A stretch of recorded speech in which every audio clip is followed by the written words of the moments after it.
పాలకొల్లు ప్రభుత్వ ఆసుపత్రి రెండు జాతీయ రహదారుల మధ్యలో ఉంది. ఈ ప్రాంతంలో ఎంతో ప్రాముఖ్యం ఉంది. ఏడాది కాలంలో పూర్తి కావాల్సిన 100 పడకల ఆసుపత్రిని వైసీపీ ప్రభుత్వం 5 ఏళ్లలో కూడా ప్రారంభించలేకపోయింది. నూతన భవనంలో కూడా లోపల పైన కూడా నీరు నిలిచిపోయింది. జరిగిన తప్పిదాలకు ఎవరు బాధ్యత వహిస్తారు? పాత భవనం పెచ్చులుడి ఆందోళనకరంగా మారింది. కొత్త భవనం పనులు వేగవంతం చేయాలని జిల్లా కలెక్టర్కు తెలిపాను. పాలకొల్లులో డయాలసిస్ సెంటర్ ఏర్పాటుకు కృషి చేస్తున్నాం. 30 పడకల ఆసుపత్రిని 50 పడకల ఆసుపత్రిగా ఆ రోజు చంద్రబాబు నాయుడు గారు మార్చినటువంటి పరిస్థితి.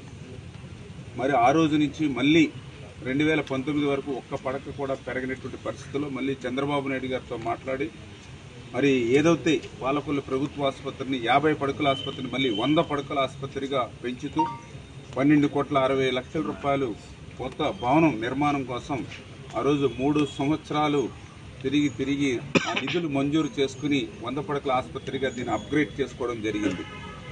ఆ రోజు చాలా క్లియర్గా టెండర్లో కూడా అగ్రిమెంట్లో కూడా ఏదైతే కొత్త బిల్డింగ్ ఏదైతే ఉందో అది సంవత్సరంలో పూర్తవ్వాలని చెప్పేసి ఆ రోజు మేము అగ్రిమెంట్లో కూడా మరి పెట్టుకోవడం జరిగింది.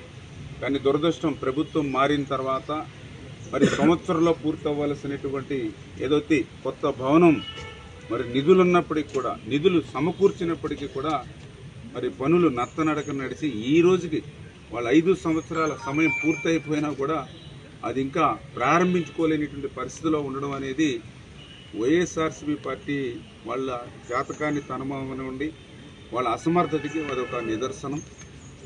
అంతకు మించి ఈవేళ చూస్తూ ఉంటే మరి ఏదైతే నూతనంగా నిర్మాణం చేసినటువంటి భవనం మీద కూడా మరి ఏదైతే నీరు కూడా ఎక్కడెక్కడ నిలబడిపోయి ఏదైతే ఆ నిలబడిపోయినటువంటి నీరుని ఆ స్లాబ్స్ కూడా సరిగ్గా మెయింటెనెన్స్ లెవెల్స్ చేయకపోవడం కానీ ఇప్పుడు పాత బిల్డింగ్ అంటే లీకేజ్లు అవుతూ ఉన్నాయి అంటే కొంతవరకు ఆలోచన చేయవచ్చు. కానీ ఇంకా ప్రారంభించుకోలేనటువంటి భవనం కూడా ఇంకా లీకేజీలు వస్తూ ఉన్నాయి అని అంటే మరి ఏదైతే ఈ యొక్క వైఎస్ఆర్సీపీ వాళ్ళ ప్రభుత్వ విధ్వంసానికి ఎక్కడో అమరావతి లేకపోతే ఎక్కడో పోలవరము లేకపోతే ఎక్కడో ప్రజావేదికో కాదు, మన పాలకులలో కూడా వాళ్ళ విధ్వంసానికి ప్రత్యక్ష సాక్ష్యాలుగా మరి ఏదైతే ఆ నూతన భవనం ప్రభుత్వ ఆసుపత్రి భవనం కానీ మొన్ననే మేము చూసాం ఏదైతే బొండాడు వెంకటరాజగుప్త కళాక్షేత్రం కానీ ఇట్లా వాళ్ళ విధ్వంసానికి ఎట్లా ప్రతి ప్రాంతంలోనే ఎట్లా బలైపోయాను.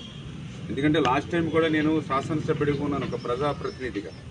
మరి ఏదైతే కష్టపడి నిధులు తెచ్చామో దానికి ప్రజలకి సేవలు అందించేటువంటి విధంగా ఆ భవనాన్ని నిర్మాణం చేయాలనే ఆలోచనతో ఆ రోజు 5 సంవత్సరాల్లో నేను అధికారులను కానీ మరి అదేవిధంగా ఆ రోజు ఉన్నటువంటి ఉన్నతాధికారులు కలెక్టర్ గారు వంటి వారితో సైతం మాట్లాడడానికి ప్రయత్నం చేసినా ఆ రోజు తెలుగుదేశం పార్టీ శాసనసభ్యులంటే కనీసం గుమ్మం కూడా మమ్మల్ని తొక్కనిచ్చేటువంటి పరిస్థితి లేదు. ఫోన్ కాల్స్ కూడా ఆ రోజు లిఫ్ట్ చేసేటువంటి పరిస్థితి లేదు. దానికి పర్యవసనం ఈరోజు మనం చూస్తూ ఉన్నాం ఏదైతే ఏ రకంగా విధ్వంసానికి గురైందో. అందుకే ఈరోజు కూడా అధికారులు కూడా అదే అడిగా. ఆ రోజు ఎవరైతే వైఎస్ఆర్సీపీ పార్టీ నాయకులతోటి ఇన్ఛార్జీలతోటి మరి కలిసిమెలిసి తిరిగి ఈ రకమైన పరిస్థితి తీసుకొచ్చారు, ఈరోజు ఎవరు బాధ్యత వహిస్తారు? ఆ ఇన్ఛార్జి బాధ్యత వహిస్తాడా? అధికారులుగా మీరు ఆ తప్పిదాలకి మీరు బాధ్యత వహిస్తారా? చేత ప్రజాప్రతినిధులు ఎవరైతే ఉంటారో అధికారులు కూడా ఆ ప్రజాప్రతినిధులకి ఎందుకంటే ప్రజల బాగోగులు ఆ ప్రజలకి భద్రత అనేది ఆ ప్రజాప్రతినిధికి ముఖ్యం కాబట్టి అతని ఆలోచనల ప్రకారం ఆ ఇంజనీరింగ్ కూడా డిజైన్స్ కూడా కరెక్ట్గా చేసుకోవడం దాన్ని కరెక్ట్గా ఎగ్జిక్యూట్ చేసుకోవడం మీద దృష్టి పెట్టుంటే ఈవేళ ఆ పరిస్థితి ఉండేది కాదు. అందుకే ఇప్పుడే ఆ రోజు మనం కష్టపడి 3 సంవత్సరాలు తిరగవలసి వచ్చింది ఆ ఫైలు. ఆ 12 కోట్ల 6 లక్షలు అప్పుడు మన పూనం మాలకొండ గారు మాకు అప్పుడు అసలు ఆవిడ శాంక్షన్ ఇచ్చేది కాదు. ఆవిడ సీఎం గారు శాంక్షన్ అని రాసినా కూడా ఆవిడ ఎందుకు అట్లా ఇబ్బంది పెట్టింది. అక్కడ అమౌంట్ లేవు, బడ్జెట్ లేవు. కామనేని శ్రీనివాస్ అన్ని కష్టపడి మనం లాస్ట్లో మనం శాంక్షన్ తెచ్చుకుని 100 బెడ్ అప్గ్రేడ్ చేసుకుని 12 కోట్ల 6 లక్షలు తెచ్చాం. అది యాక్చువల్గా అగ్రిమెంట్లో 1 ఇయర్లో కంప్లీట్ కావాలి. సరే కొంత 2 ఇయర్స్ ఇప్పటికీ అది ఇంకా బ్యాలెన్స్ ఉంది అయింది. కానీ ఇప్పుడు ఆ 80% కూడా ఇప్పుడు నేను వచ్చి చూశానండి. ఇప్పుడే కింద అలా ఫస్ట్ ఏది గ్రౌండ్ ఫ్లోర్లో కూడా వాటర్ నిలబడతా ఉంది. అంటే అసలు కనీసం అంటే ఏదో బయట నుంచి వచ్చిందన్నారు కానీ ఆ వాటర్ అయినా స్లోప్ ఉండాలి కనీసం ఎక్కడో బయటకు వెళ్ళడానికి. అట్లా లేకుండా 3 ఇంచెస్ 4 ఇంచెస్ వాటర్ ఉంది ఈ రూమ్స్లోను క్యారిడార్లో కింద గ్రౌండ్ ఫ్లోర్లో. అంటే వీడు కూడా సరిగ్గా మెయింటెనెన్స్ చేయాలి. రెండవది కొన్ని చోట్ల లీక్ అవుతూ ఉంది స్లాబ్. ఇది కొత్త బిల్డింగ్ అని చెప్పి అవుతా ఉంది. ట్రీట్మెంట్ చేయాలని అంటాను. వాళ్ళు మరి ఎవరు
కాన్సెప్ట్ అర్థం కాదు నీకు.